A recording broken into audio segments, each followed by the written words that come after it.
बिस्मिल्लाहिर्रहमानिर्रहीम। अस्सलामुअलैकुम। आप देख रहे हैं यूट्यूब चैनल आम सी बातें।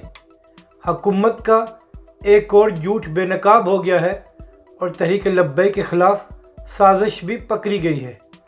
इस वीडियो में हम इसी के मुतालिक बात करेंगे, मगर इससे पहले अगर आपने अभी तक हमारे इस चैनल को सब्सक्राइब नहीं किया तो सब्सक्राइब कर लें। जब अल्लामा साद हुसैन रिज़वी को गिरफ़्तार किया गया और तहरीक लब्बैक पर पाबंदी लगाई गई, उस वक्त तहरीक लब्बैक का धरना भी जारी था कि हुकूमत अपने मुआहदे पर अमल करे।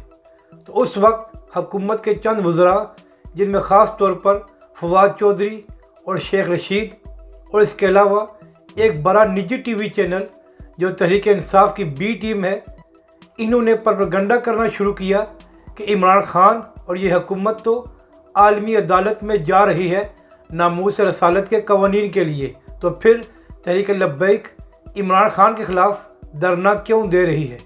और यही बात इमरान खान साहब ने अपनी तकरीर में भी की थी। अब 5 महीने हो गए हैं तहरीक लब्बैक के धरने को ख़त्म हुए, मगर इसके बाद ना ही इमरान खान साहब और ना ही उनके वज़रा ने इस बात का नाम लिया है कि वो आलमी अदालत में जा रहे हैं।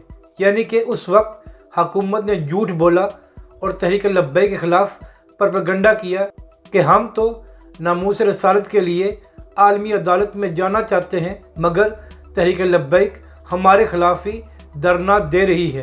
तो अब हुकूमत का ये झूठ और साजिश पकड़ी गई है कि उस वक्त ये लोग हवा में बातें कर रहे थे। अपनी राय का ज़रूर इजहार करें कि आपको ये वीडियो कैसी लगी।